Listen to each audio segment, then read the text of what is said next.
오늘은 오래간만이에요. 오래간만에 안녕하세요. 안녕하세요. 겁대가리 없이 요즘 코로나가 다시 유행하고 있는데 마스크 없이 지금 여러분 앞에 앉아 있습니다. 오늘은 흥선대원군의 개혁 정치 살펴보도록 하겠습니다. 흥선대원군의 개혁 정치 왜 그렇게 안 되냐? 이야. 흥선대원군의 개혁 정치, 흥선대원군의 서울 철폐와 경복궁의 중건이 갖고 있는 의미는 우리가 내용을 통해서 한번 알아볼 수 있도록 하고요. 여기 보니까 흥선대원군 1820년에 태어나서 1898년에 사망을 했습니다. 이런 흥선대원군의 개혁 정치 내용. 흥선대원군이 실시한 개혁의 내용과 의미 및 한계를 설명할 수 있다. 이번 시간 수업이 끝나면 설명하는데 어떻게 설명을 할까? 아마 요즘 우리 친구들하고 모둠 수업을 못 하는데요. 아무래도 코로나 때문에 모둠 수업을 하면서 뱀 주사위 놀이판이라는 모둠 수업이 있어. 주사위 던져가면서 이렇게 1에서 100까지 누가 빨리 도착하나 하는 게임이 있거든요. 그 게임 가능하면 할 수도 있을 것 같아요. 뭐라고 자신 있게 말은 안 할게요. 통치체제의 재정비와 왕실의 권위 회복, 흥선대원군의 집권. 흥선대원군은 1863년 누가 죽고 나서 철종이 죽고 고종이 어린 나이에 즉위를 합니다. 철종은요, 강화도령이라고 되어 있고요, 19살이 왕이 됐었어요. 그러니까 어릴 때 궁궐에서 별로 시달리지는 않았는데 철종이 아무튼 33살에 죽어요. 33살에 죽었는데 자녀가 제가 볼 때 9명인가 그랬거든요. 근데 다 죽고 딸 하나만 살아남았어요. 그러니까 9명인가 11명인가 그러는데, 아무튼 조선시대에 어이가 있다고 그래서 왕자나 공주라고 해서 안 죽는 건 아니었던 것 같아요. 아무튼 철종 그렇게 많이 나왔지만 후계가 하나도 없어요. 그래서 후계가 하나도 없다 보니까, 흥선군의 아들이었던 이명복이를 왕으로 삼습니다. 그죠? 이명복을 왕으로 삼았는데, 여기 보니까 대원군이라는 단어가 있는데, 우리 저번에 선조 임금하면서 대원군을 한번 이야기를 했을 거예요. 선조의 아버지를 우리가 덕흥대원군, 그 다음에 철종의 아버지를 전개대원군, 그 다음에 고종의 아버지를 흥선대원군이라고 하는데, 원래대로 하면 왕의 아빠는 왕이어야 하잖아요. 그런데 이 사람들은 왕이 아니에요. 그럼에도 불구하고 고종이 왕이 됐다는 이야기는, 고종은 실제적으로는 이하응의 아들이지만, 흥선대원군의 아들이지만, 얘가 왕이 된 건 아까 이야기한 대로 아들이 없이 죽었던 철종의 양자가 되는 걸로 해서 뭐가 된 거예요? 왕이 된 거예요. 가만히 보고 있으면 재밌어요. 영조고요. 여기 있는 정조, 순조, 헌종, 철종, 고종 다 법적으로는 누구의 후손이냐면 사도세자의 후손이에요. 실제적으로. 해빙 홍씨의 아들 정조, 그 다음에 정조와 숫빈 박씨 사이의 순조, 그 다음에 효명세자와 아들 헌종. 그런데 이제 헌종은 아들이 없이 죽었어요. 12살이 왕이 됐었는데 아들이 없이 왕이 죽었기 때문에 사도세자와 숫빈 임씨 사이에서 태어난 은원군의 손자 철종이 왕이 됐었죠. 은원군의 손자였던 철종왕이 됐고요. 아까 이야기한 대로 철종도 왕이 아들이 없이 죽었기 때문에 이제 어때요? 은신군의 아들의 손자의 아들, 그러니까 증손자죠. 증손자였던 고종이 왕이 된 거죠. 고종이 왕이 된 거예요.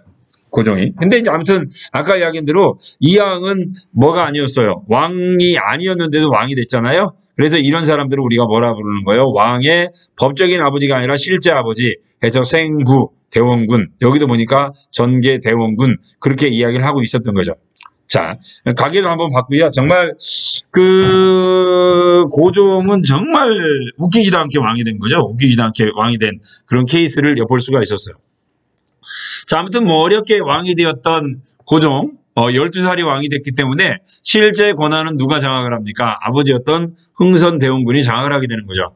대원군 먼저 어때요? 탕평 정치를 시작합니다. 안동 김씨 세력을 약화시키기 위해서 당파와 지역과 신분을 가리지 않고 고른 인재 등용을 했다. 그래서 이미 사라졌던 남인, 심지어는 북인까지도 대원군 때는 이제 정계에 다시 등장을 합니다. 그 다음에 두 번째, 조선 후기 최고 국정 합의기관 뭐라고 그랬어요? 비변사라고 그랬죠. 요거 언제 만들어졌냐면, 맨 처음에 삼포해란 때 만들어졌고, 임시기구로 삼포해란 때 만들어졌지만, 임진왜란 이후에 최고 국정 합의기관이 되었던 비변사, 없애버려요. 없애버리고 다시 원래대로 갑니다. 정치는 의정부에서, 그 다음에 군사는 삼군부에서 담당하도록 함으로써 왕권을 강화시키고자 했었던 거죠. 조선 후기에 비변사가 최고 합의관 역할을 할 때는 뭐 의정부 관리라든가 육조의 관리라든가 뭐 사헌부 사관원의 관리라든가 승정원의 관리가 한 군데에서 모여서 회의를 다 했어요. 한 군데에서 모여서 회의를 다 하다 보니 왕권이 약할 수밖에 없었던 거죠. 그러다 이걸 대원군이 다시 원위치시킨 겁니다. 비변사를 없애버리고 행정은 의정부에서, 군사는 삼군부에서 그렇게 하도록 함으로써 왕권을 다시 강화시키고자 했다라는 거고요. 그 다음에 법전을 정비합니다. 우리 법전 어때요? 제가 여기다 쓰진 않았지만 여러분들 꼭 정리 한번 해보세요. 책에다가 성종 때 뭐가 만들어졌어요? 경국대전, 그 다음에 영조 때 속대전, 그 다음에 정조 임금 때 대전 통편이에요. 통이 앞에 오면 정조 임금 거예요. 그 다음에 고종 때 다시 한번 정리했다가 대전, 회, 통입니다. 통이 나중에 오면 뒤가 되겠죠. 이처럼 이제 법을 자꾸 정리한 이유는 우리 어르신들이 옛날에 그랬잖아요. 10년이면 강산이 변한다고. 근데 이제 법을 만든 지 몇십 년, 몇백 년이 지난 거예요. 그러니까 이제 제도나 풍습이 바뀌었기 때문에 그때그때마다 이제 법률을 어때요? 개편을 한 거죠. 오늘날 우리가 살고 있는 대한민국, 우리 지금 헌법 몇 헌법이에요? 제6공화국 헌법이에요.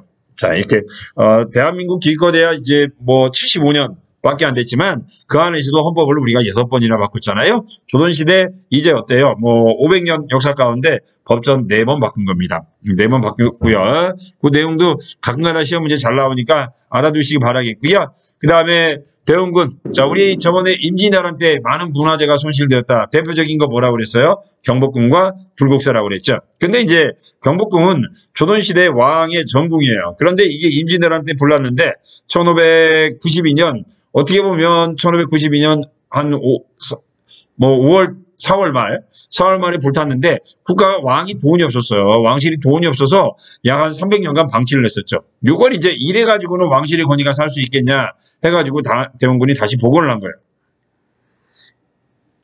근데 그동안 돈이 없어도 복원을 못했던 걸 대원군이 권력을 잡았다고 해서 돈이 갑자기 생길 일은 없잖아요. 그러다 보니까 많은 백성들을 공짜로 노동에 동원했고요. 그 다음에 건설비가 부족하니까 양반들한테 뭘 거뒀고요. 원납전을 거뒀고요. 원납전은 원래 요즘으로 따지면 기부금이에요.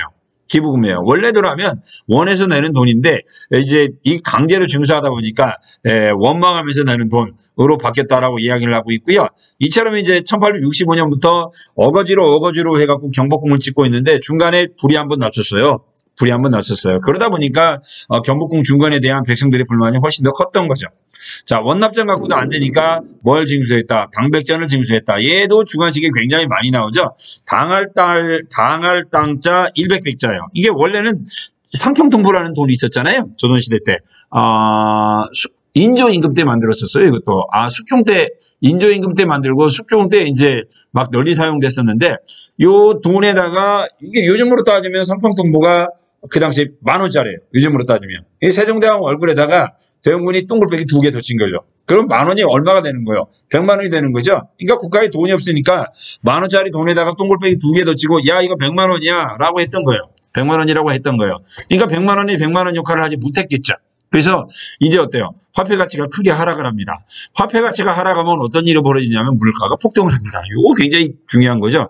화폐 가치가 하락하고 물가가 폭등하고 물가가 폭등하면 누구 생활이 힘들어져요? 당연히 일반 백성들의 생활이 힘들어집니다. 그래서 경복궁 중건이 백성들로부터 불만이 많이 샀다. 아까 이야기한 대로 강제 노역도 있었지만 당백전 발행에 따른 물가 폭등 이것이 또 많은 백성들의 원망을 사기도 합니다. 당백전 굉장히 많이 나와요.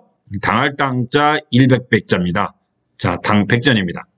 자, 그 다음에 그러고도 이제 어때요? 아까 뭐 원납전 징수하고요, 당백전 하고요, 백성들을 강제 노역시켰음에도 불구하고 돈이 부족하니까 양반들의 묘지에 있는 나무를 몽땅 다 베다가 이제 어때요? 아무래도 경복궁 건물을 다 보니까 경복궁 다 건물은 나무로 되어 있잖아요. 그래서 거의 990칸 정도 되는 경복궁을 완성을 합니다. 990칸. 오늘날도 우리 서울 가보면 경복궁 지금 어때요? 복원시키고 있다고 하잖아요. 근데 복원된 지금 우리 건물이 150칸이에요. 그러니까 복원하고 있다고 하는 경복궁의 실제 대원군이 중건했을 당시의 경복궁 모습은 7배 정도. 그 정도 되니까 엄청나게 컸던 거죠. 오늘날 우리가 보는 건 거의 5분의 1도 안 되는 거예요. 자, 아무튼 그처럼 큰 대규모의 토목공사를 하다 보니까 백성들도 그다음에 양반들도 많은 불만을 표현을 했었다. 그렇지만 1868년에 끝끝내 완성을 하고 말죠. 대원군 고집은 세요. 자, 봤고요. 그 다음에 대원군이 이제 경복궁 중간한 다음에 한 것 중에 하나가 뭐냐면은 서원 철폐입니다. 1871년 조선 후기 서원이 붕당이 근거지가 되자 이거 탕평책을 실시했던 영조가 한번 시도를 했던 거죠. 붕당이 근거지가 됐었고요. 그 다음에 서원은 공부를 하라고 흔히 이야기하는 사액서원이라는 게 있어요. 꼭 여기다 써놔보세요. 사액서원. 원래 조선시대에 국가의 공교육기관이 향교가 있었죠. 이건 공립이에요. 그런데 공립 가지고 이제 어때요? 많은 그 양반 유생들을 수용하지 못하니까 이제 양반 유생들이 가지고 있었던 사립학교 서원을 인정을 합니다. 서원을 인정하면서 이 서원에는 세금을 걷지 않아요. 그 다음에 서원에 소속된 양반이라든가 노비들에게는 어때요? 요역을 징수하지 않았어요. 그만큼 이제 뭐라는 이야기야? 선현에 대한 제사라든가 아니면 후학을 위한 교육에 전념하라는 뜻이었겠죠. 그래서 세금을 걷지 않고요. 그 다음에 역을 부과하지 않았어요. 그런데 이 서원이 조선 후기에 너무 많아져요. 원래는 이런 혜택을 받는 게 사액서원이에요. 사액서원. 왕이 인정한 서원들만 이걸 이제 이런 혜택을 받았는데 나중에는 이제 양반들이 힘이 세다 보니까 국가로부터 인정받지 않았던 서원들도 다 어때요? 세금을 안 내게 되는 거예요. 그러다 보니 어떤 일이 벌어져요? 국가에 거치는 세금이 그만큼 줄어들게 되는 거죠. 양반들 같은 경우 세금 내기 싫다. 그러면 자기 재산을 다 어디에 그냥 형식적으로 기증을 해요? 서원에 기증을 해버리면 되니까요. 그러다 보니까 국가 재정이 크게 악화됐고 그러면 그럴수록 왕의 권위는 어때요? 떨어졌겠죠. 그래서 대원군이 전국에 있는 서원 몇 개를 제외하고 47개를 제외하고 다 없애버립니다. 그리고 철폐된 서원의 토지와 노비를 몰수하여 국가 세금으로 걷어요. 이게 이 땅은 국가 땅으로 만들고 노비는 공노비로 만들거나 아니면 어때요? 면천을 시켜줬겠죠. 일반 양인으로 만들었던 거예요. 그러다 보니 백성들은 크게 환영을 했고요. 당연히 누구는 반대를 했어요? 양반들은 반대를 했어요. 아까 경복궁 같은 경우에 백성도 양반도 싫어했지만 서원 철폐는 어때요? 백성은 좋아하고 양반들은 싫어했다. 그래서 이제 양반들 가운데 대원군이 서원 철폐에 반발하면서 많은 상소를 올렸는데 그 중에 이제 대원군에게 한 방 빵 맥혀버린 사람이 누구냐면 한 방 먹인 사람이 누구냐면 최익현이라는 사람이에요. 최익현이요. 우리 뭐 최익현 보면 나중에 보면 을미의병에도 등장을 하고 을사의병에도 등장을 하는데요. 최익현이라는 사람이 이제 어때요? 고종을 비난하는 아니 대원군을 비난하는 상소를 한 방 올렸고 그것 때문에 이제 어때요? 대원군이 실각을 하게 됩니다. 자, 아무튼 서원철폐 양반들의 반발을 샀다. 자, 그다음에 우리 조선 후기 세도 정치 하면 어때요? 삼정의 문란 이야기했죠? 전정, 군정, 황곡인데 요 문란을 이제 어때요? 대원군이 다 이제 개혁을 합니다. 양전 사업을 실시함으로써 토지 조사 사업을 실시함으로써 누락된 토지를 우리가 뭐라 부르냐면 은결이라고 불러요. 누락된 토지를 찾아내서 세금을 징수했다. 그럼으로써 국가재정을 확충했다는 거고요. 군정은 뭡니까? 군정은 우리 저번에 뭐 이야기했어요? 죽은 사람도 군포를 했다고 그랬죠. 백골징포, 백골징포. 그 다음에 어린아이에게도 어때요? 군포를 징수했다. 황구첨장 그랬잖아요. 황구첨장 그랬어요. 그런데 실제적으로 군포 백성들이 군포 부담이 커진 이유는 뭐 균역법도 있었지만 영조임금이었죠. 그럼에도 불구하고 백성들에게 군포 부담이 컸던 이유는 군역을 누가 면제된 거예요? 양반들이 면제가 됐던 거죠. 양반들은 군역을 내지 않고 일반 백성들만 군역을 담당하다 보니까 백성들이 부담이 컸잖아요. 그래서 여기서 이제 대원군이 바꿉니다. 호포제로 바꿔요. 호포제는 집집마다 군포를 납부해라. 집집마다 군포를 납부해라. 그러면 양반도 군포를 납부해야 되겠죠. 당연히 이 호포제도 양반들은 좋아해요, 싫어해요? 싫어했겠고요. 일반 백성들은 좋아했겠죠. 그렇죠. 이제 아무래도 일반 백성들이 내는 부담이 줄어들게 되니까. 그래서 호포제 실시 전과 실시 후 노넛 그래프죠. 이것도 시험 문제 많이 나와요. 그래서 원래대로면 납부하던 일반 양인이 15%밖에 안 됐는데요. 호포제를 실시한 이후에 세금을 내는 사람이 몇 프로까지 늘어났다. 74%까지 늘어났고 양반들도 이제 어때요? 군포를 납부하게 되다 보니까 양반들은 불만이 있었겠지만 일반 농민들은 그만큼 세금 내는 게 줄어들었기 때문에 찬성했다. 호포제입니다. 호포제. 그 다음에 우리 저번에 조선 후기 삼정의 문란 가운데 가장 어때요? 농민들이 불만이 컸던 게 농민들을 가장 많이 괴롭혔던 게 뭐라고 그랬어요? 환정이라고 그랬죠. 이 환정은 국가가 했던 거예요. 국가가 일반 백성들에게 봄에 쌀을 구워주고 가을에 어때요? 강제로 거두는 거예요. 이때 이제 어때요?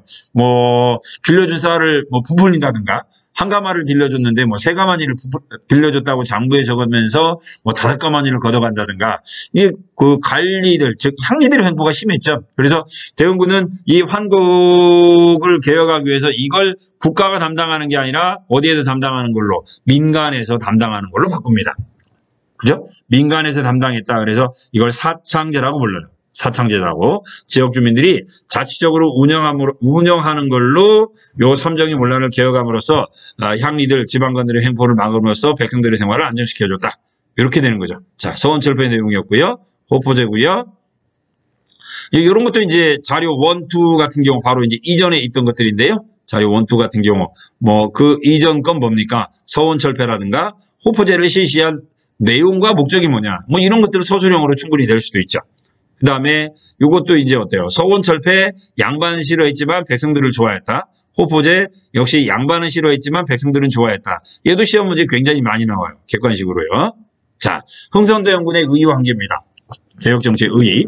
통치체제를 재정비해서 국가기강을 바로잡고 일시적으로나마 백성을 안정시키는 데는 크게 기여했다. 하지만 전통적인 왕조체제 내에서 전제왕권 강화만을 목표로 했다는데 한계가 있다. 그런데 어차피 이제 그 이후에 이제 우리가 이제 뭐 근대화 이거에 대해서 학습을 하겠습니다만은 보면은 이제 어때요? 근대적인 개혁이라는 것들은 전제왕권을 강화하는 것뿐만 아니라 왕이 가지고 있는 권한을 그만 어때요? 좀 줄여주고 이제 어때요? 백성들에게 권력을 나눠주는 이범군주제 형태로 갔어야만 했거든요. 그래서 신분제를 강화하는 게 아니라 신분제를 약화시켜 줘야만 했어야 됐는데, 자, 이제 그런 측면에서 볼 때는 대원군의 개혁 정치가 근대적인 개혁하고는 좀 거리가 멀었다라고 하는 그런 한계점 이야기를 하고 있어요. 대원군도 이런 한계를 인식은 하고 있었지만 이걸 극복할 수 있는 방안까지는 깨닫지 못했던 것 같아요. 바로 다음에는 이어서 우리가 통상주교 거부 정책과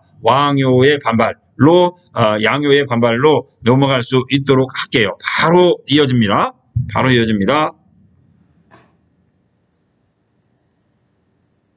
이번에는 이어서 흥선대원군의 개혁 정치에 이어서 통상수교 거부 정책과 양요의 발발 계속 한번 갈 수 있도록 하겠습니다.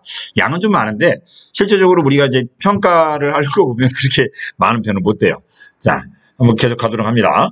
자, 아이고. 자, 갈게요. 학습 목표입니다. 흥선대원군이 실시한 대외 정책의 방향을 설명할 수 있다. 이번 시간에. 쇄국 정책이죠. 통상수교 거부 정책이라고 이야기를 합니다. 그 다음에 병인 양요와 신미 양요의 전개 과정을 정의할 수 있다. 실제로 이제 평가에 많이 나오는 것은 신미 양요와 병인 양요와 신미 양요 전개 과정 얘가 많이 나오죠. 근데 이제 우리가 이제 흥선대원군은 하면 이제 긍정적인 평가와 부정적인 평가가 굉장히 교차하시는 분이잖아요. 근데 이제 일단은 저 같은 경우 이제 대원군의 정책을 약간 긍정적인 측면으로 본다라고 한다면 청나라나 베트남이나 그 다음에 일본의 사례와 함께 흥선대원군의 정책을 비교를 하면 굳이 막 무조건 비판만 할 수가 없어요. 자, 이제 한번, 그 과정들을 한번 볼 수 있도록 할게요. 병인 박해와 저널레이션 번호 사건, 19세기 조선의 정세. 자, 조선의 연애에 서양 배들이 막 자꾸 나와요. 이때 등장했던 서양 배들을 우리가 뭐라고 불렀냐면, 이양선이라고 불렀어요. 일본 아이들은 요 이양선을 뭐라고도 불렀냐면, 시커먼 배, 털선이기 때문에 시커먼하잖아요. 그래서 일본 아이들은 흑선, 구루가네라고도 표현을 했고, 우리나라는 모양이 이상하다. 그래서 이양선이라고 불렀던 거죠. 그리고 19세기 중반에 청과 일본이 또 문호 개방을 합니다. 청나라는 앞에서 이제 내용이 나오는데 1840년 아편전쟁이 있죠. 아편전쟁에서 패합니다. 그러면서 난징 조약을 체결하게 되죠. 그 다음에 일본은 1854년과 그 다음에 1858년 두 차례에 걸친 조약을 통해서 미국에게 문호를 개방을 해요. 그리고 더욱이 1860년 중국에서 있었던 베이징 조약을 통해서 러시아가 어디를 차지하냐면 연해주까지 차지를 하게 돼요. 이 연해주는 어디예요? 바로 두만강 건너잖아요. 블라디보스토크에 있는데. 그래서 두만강 건너까지 러시아가 차지하게 되자 이제 조선의 입장에서 볼 때는 서구 세력이 이제 먼 이야기가 아니죠. 왜냐하면 두만강은 강폭이 생각보다는 넓질 않아요. 그러다 보니까 또 춥죠. 그래서 겨울철 되면 두만강이 얼면요, 러시아인들이 걸어서까지 이제 우리나라로 오게 돼요. 이제 그러다 보니까 이제 서구 열강에 대한 위기감이 한층 더 고조됐죠. 이러한 상황에서 흥선대원군은 어떤 카드를 선택할 거냐라는 상황에서 흥선대원군은 서양 세력과의 문호 개방과 통상 수교는 군사적 침략으로 이어진다고 생각을 했어요. 그래서 이제 이를 거절을 했는데, 그럼 흥선대원군이 생각한 게 무리한 거냐? 꼭 그것만은 아니었다. 즉 아까 이야기한 대로 1840년 아편전쟁과 42년 난징조약을 통해서 중국이라는 나라가 문호를 개방했는데 그 다음에 어떻게 됐느냐? 발전을 했느냐? 아니에요. 일단 난징조약을 통해서 등장했던 영국, 그 다음에 그 이후에 들어왔던 프랑스는 중국과의 무역이 본인들의 어떻게 보면 목표에 다다르지 못하자 또 다른 침략을 전개하게 되는 거죠. 그게 이제 1858년에 있었던 제2차 아편전쟁, 에르오 사건이라고 하잖아요. 또 다른 전쟁으로 연결이 됐죠. 그 다음에 또 1860년에 문호를 개방했던 베트남이 있어요. 베트남도 우리나라보다 먼저 문호를 개방을 했죠. 1860년 문호를 개방했던 베트남 같은 경우도 사이공 조약을 통해서 이제 우리가 이제 코친차이나라고 그래요. 베트남 아래지역이요. 베트남 아랫부분 세 군데를 역시 또 누구에게 뺏기냐면 프랑스에게 뺏겨요. 그러니까 흥선대원군이 봤었던 문호 개방은 또 다른 뭘 불러왔어요. 군사적 침략을 불러왔었죠. 흥선대원군이 본 것은 여기까지예요. 문호를 개방해서 뭐 상생을 한다. 뭐 예를 들면 뭐 미국도 발전하고 일본도 발전하고 이런 걸 본 적이 없어요. 흥선대원군은. 따라서 흥선대원군의 입장에서 볼 때는 통상수교 거부 정책을 취하는 것은 어쩔 수 없는 최선의 정책이었다라고 현재까지는 보여요. 자, 그리고 또 하나 흥선대원군이 또 통상수교 거부 정책을 펼 수밖에 없었던 것은 그 당시 입장에서 볼 때는 지식인들이죠. 누구예요? 이 사람들. 누구예요? 유학자들이잖아요. 근데 유학자들 또한 흥선대원군하고 똑같이 뭘 주장을 했어요? 통상수교 거부를 주장을 했던 거죠. 자, 이때 1866년에 이항로라는 사람이 올린 상소, 통상을 개방하면 유교 질서, 신분 질서가 무너진다. 천주교를 받아들이면 나라가 무너진다. 라고 생각을 했던 게 그 당시 지배층이었던 유학자들의 사고방식이었죠.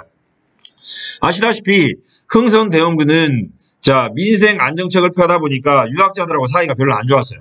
유학자들하고 사이가 안 좋았는데, 대내적으로 사이가 안 좋았는데, 대외적으로까지 흥선대원군이 만약에 이들 사대부들하고 정반대되는 정책을 폈다라고 한다면 아마 흥선대원군은 더 이상 권력을 유지하기가 힘들었을 거예요. 물론 흥선대원군은 저번에도 이야기했지만 1871년 서원 철폐 때문에 결국은 유학자들이 상소를 받아서 실각을 하게 돼요. 그런데 만약에 통상수교 정책을 폈다라고 한다면 흥선대원군의 몰락은 더 빨랐을 거라는 이야기죠. 그래서 흥선대원군은 부득이하게 통상수교 거부 정책을 펼 수밖에 없었다. 자, 그럼에도 불구하고 흥선대원군은 약간은 유혹을 받고 있었어요. 어떤 유혹을 받아야 되냐? 이건 병인박해의 내용을 통해서 한번 살펴볼 수 있도록 할게요. 자, 흥선대원군 병인박해의 배경입니다. 천주교가 확산됐고 또 한편으로 볼 때 흥선대원군은 러시아를 견제하기 위해서 프랑스 선교사를 이용하려고 하기도 했었어요. 이게 바로 이제 유혹이라는 거죠. 자, 러시아 1860년 아까 이야기한 대로 어디를 차지해요? 연해주를 차지했죠. 연해주를 차지합니다. 베이징 조약입니다. 꼭 물어볼 거예요. 베이징 조약이요. 베이징 조약을 통해서 연해주를 차지하자 러시아 세력을 막을 방법이 없었기 때문에 일단 시간을 벌어야겠죠. 시간을 벌기 위해서 흥선대원군은 프랑스를 이용해서 러시아를 견제하려고 했었어요.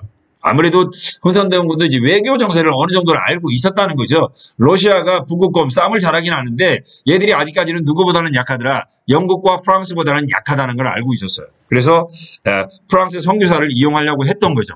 이때 이제 이게 가능했던 배경 가운데 하나는 대원군의 부인이라든가 그 다음에 고종의 유모가 다 모였어요. 천주교 신자들이었고요. 그 다음에 이때 우리나라에는 프랑스 선교사 12명이 들어와 있었어요.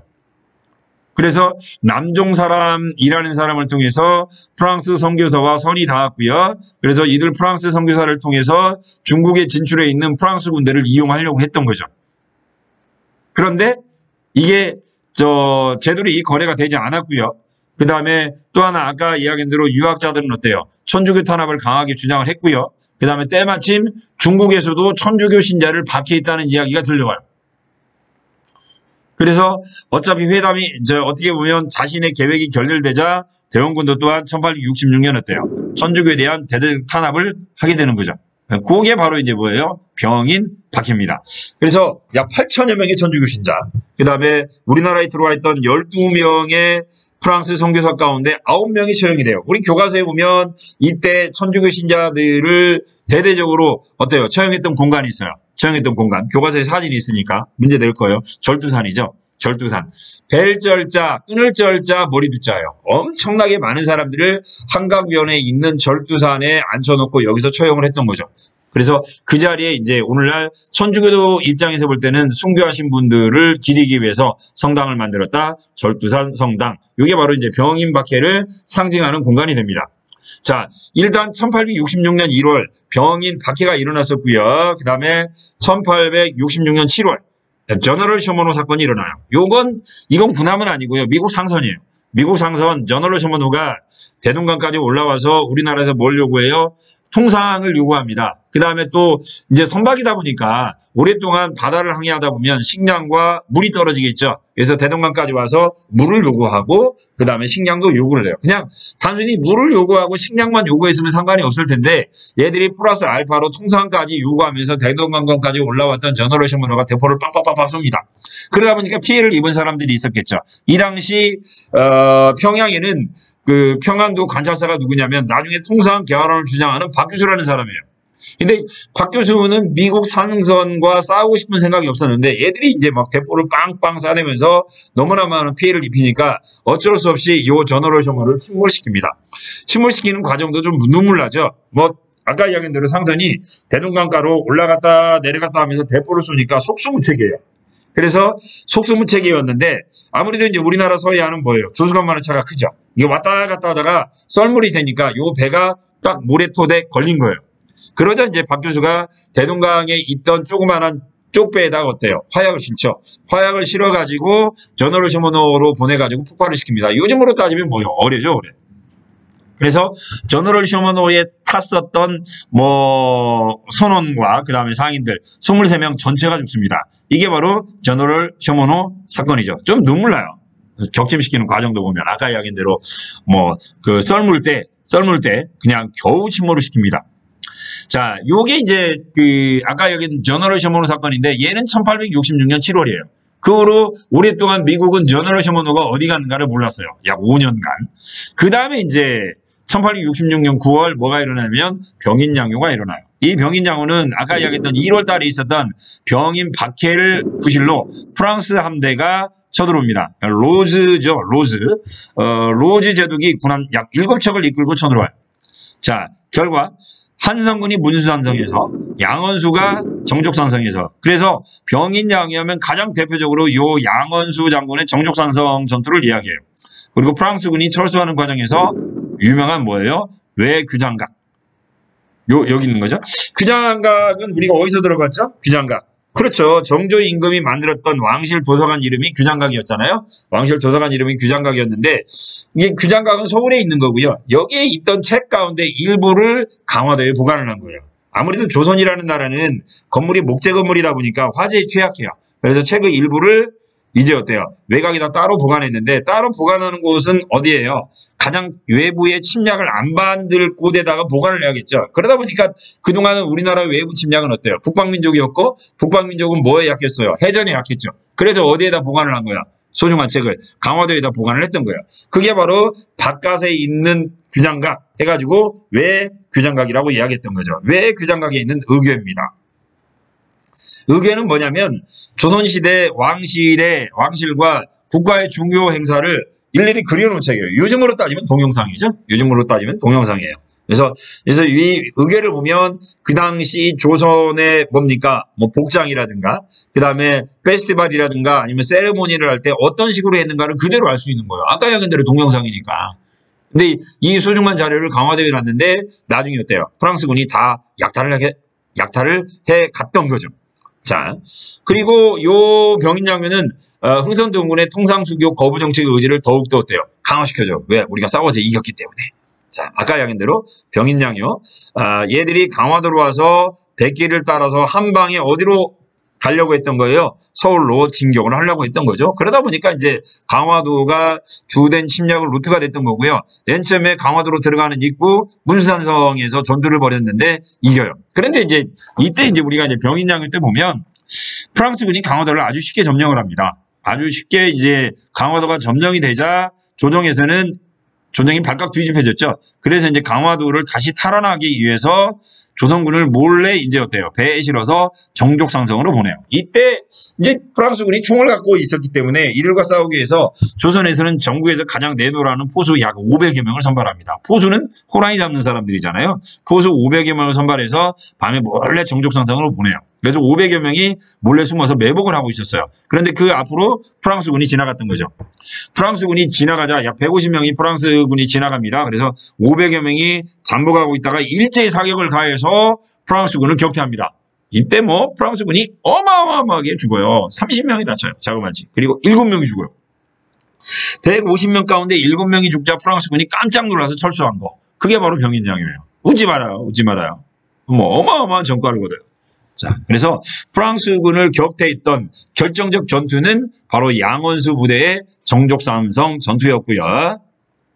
자, 그 다음에 이제 1868년 무슨 일이 벌어졌냐면 오페르트 도굴 사건이 벌어져요. 이 오페르트라는 사람은 독일 사람이에요.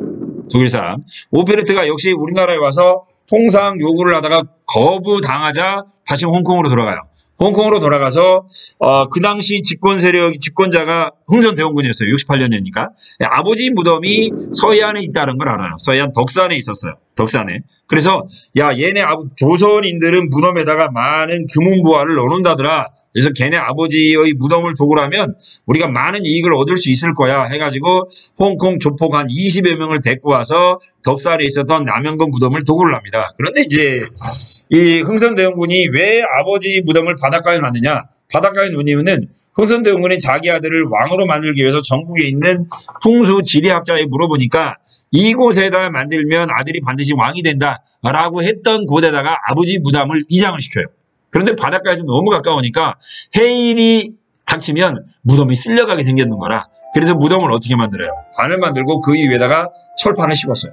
철판을. 근데 오페르트가 그걸 몰랐던 거죠. 그죠? 그래서 도굴을 하려다가 실패로 끝났어요. 실패로 끝났긴 했지만 흥선대원군이 노발대발하죠. 왜? 이 진짜 서양애들은 뭣도 없는 놈들이다. 죄송해요. 부모의 은혜를 전혀 모르는 놈들이다. 왜? 무덤을 도굴 했으니까. 그래서 흥선대원군의 수교 거부지를 훨씬 더 강화시켰다. 훨씬 더 배가시켰다. 그게 바로 뭐예요? 오페르트 도굴 사건입니다. 그 다음에 이제 신미양유가 일어나게 되죠. 신미양유는 아까 이제 1866년에 있었던, 이게 5년 전에 있었던 전원홀 쇼모노 사건을 구실로 미국이 다시 쳐들어와요. 역시 강화도로 쳐들어옵니다. 아까 병긴장에서 본 것처럼 강화도를 점령을 하면 아주 쉽게 어디로 갈 수 있어요? 어디로 갈 수 있어요? 한양으로 진출할 수 있기 때문이죠. 여기 보면 양화진이 있는데 양화진 잘 보세요. 여기도 바로 옆에 있네요. 그죠? 서울시내 한가운데입니다. 양화진. 자, 초지진, 덕진진에서 한판 붙었는데 조선군이 패했어요. 그러다가 어제연이 이끌고 있는 광성부 전투. 광성부 여기입니다. 여기. 광성부에서 이제 조선군하고 이제 어때요? 미군이 역시 또 이제 가장 크게 붙죠? 이때 이제 미군이 그 바다를 통해서 광성부로 상륙을 합니다. 상륙작전을 전개를 냈고 조선군 약 200여 명이 상륙을 하고 있는 미군을 향해서 대포 쏘고 총을 쏘고 미군 막 이제 상륙을 하고 그랬어요. 어마어마한 전투가 벌어졌죠. 이때 자그마치 조선군은 미군을 자그마치 3명을 죽여요. 미국은 3명을 죽였고요. 이때 이제 미 육군사관학교 웨스트포인트 출신이었던 장교가 처음으로 죽어요. 그러니까 미 육군사관학교 출신이 해외에서 처음으로 전사한 곳이 요 광성부 전투예요. 그런데 문제는 미군이 이때 3명이나 죽었는데 조선군은 250명이 전멸을 해요. 250명이 전멸을 해요. 그런데 미군이 이때 조선군에게 학을 떴다 이거죠. 와, 얘들은 전체가 다 죽어도 와서 싸우네 해가지고 학을 떠가지고 미군이 철수를 했다. 이때 이제 이게 어제연 장군의 사령관 깃발입니다. 사령관 깃발. 나중에 우리 교과서에도 나오지만 2007년에 반환을 해주죠. 사령관 깃발. 요 사령관 깃발이 나오면 얘도 신미양유입니다. 신미양유. 그리고 신미양유 때는 프랑스군은 이때 카메라가 없었어요. 이건 손으로 그린 거예요. 얘들은 사진을 처음으로 찍어요. 그래서 이때 신미양요 때 미군에게 포로된 사람이 우리나라에서 처음으로 사진 찍힌 1호가 돼요. 처음으로 사진 찍힌 1호가 됐고요. 아무튼 이때도 역시 조선군은 싸움에서 이겼으니까 어떻게든지 미군이 철수해서 통상수교 거부 정책을 계속 강화를 하고요. 그래서 병인 양요와 신미 양요가 끝난 다음에 맨 마지막에 흥선대원군이 뭘 세워요? 척하비를 건집합니다.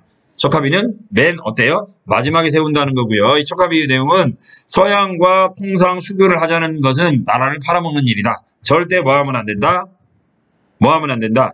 통상 수교를 하면 안 된다. 여기 내용 보면 병인년에 직교, 병인양요 때 만들었고 신미년에 세웠다. 그러니까 신미년에 세웠다는 이야기는 얘가 언제 이후다? 신미양요 이후에 이제 어때요? 척하비를 세웠다라는 걸 이야기를 하는 거고요. 의인은 서양 침략 세력을 일시적으로 저지했다. 자, 그러나 한편 아까 이야기한 대로 흥선대원군은 서양 세력과의 통상 수교를 거부할 수밖에 없었어요. 그 당시 본 게 그것밖에 없었으니까. 다만 근대화를 지연시켰다라는 한계가 있었다. 이게 만약에 내가 흥선대원군이라고 한다면 어떻게 해야 할까? 어떻게 해야 될까? 이건 조금 이제 우리 여러분 친구들에게 숙제가 되겠죠. 숙제가 되겠고요. 이건 수업 시간에 제가 잠깐 물어볼 수 있도록 할게요. 자, 여기까지 이번 시간엔 마치도록 합니다. 감사합니다.